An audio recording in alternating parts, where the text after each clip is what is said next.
talk about. I'll show you what was been marked as Defense Exhibit 333. Does this look familiar to you, just kind of how? Yes, that is, I guess, the typical form, the Crime Stoppers form. Okay. So this one says that on Kenosha Police Department's Facebook post, a man named Nick Mercer posted a picture of someone saying that person did it. Nick was warned to take the photo down by several people, and then the caller looked and the post was gone. Caller thinks Nick Mercer knows something. That's correct. Did you investigate this tip? So we did look at, that is one that I didn't mention, but we did look at that one. But if I can see. So on the form, if you look at, normally these are double-sided. So on the back side, Yeah, no, you don't get anyone. so this is what I was indicating in the back. So the person who calls the informant information, do they want to remain anonymous? Yes. Will they talk to the investigating officer? No.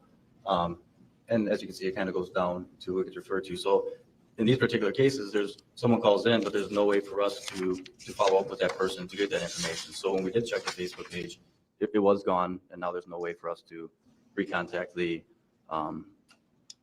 informant or the person who called. But you'd agree there was information contained in that post where you could have reached out to another individual. You did have a name, right? Yes. And did you do that? I did not. Show you what's been marked as Defense Exhibit 334. This is another Crime Stopper report.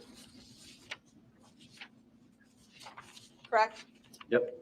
And yes, sorry. no, you're fine. And this one says that the caller states she saw a white female with dark hair on the balcony of the missing man on the above date and times.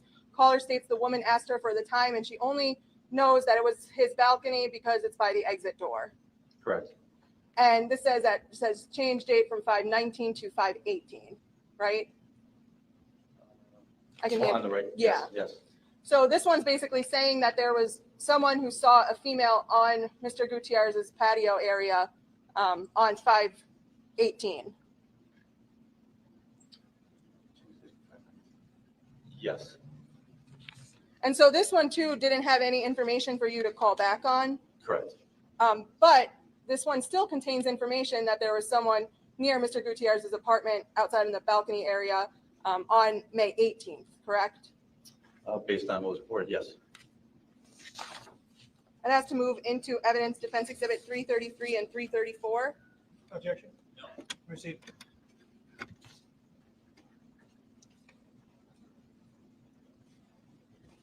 Did you look into the possibility of anyone else being at Mr. Gutierrez's apartment on May 18th, 2020?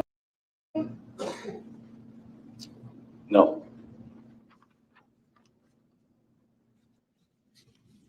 Basically talking about NamUs and other items where if something were to come up regarding Mr. Gutierrez, there'd be platforms that would take that information in. You remember that line of questioning?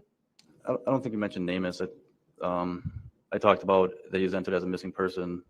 He is entered through NamUs, yes, but also like through the NCIC. We call it basically National Database or a Crime Investigation, National Criminal Investigation Center, I believe it is, which is a national.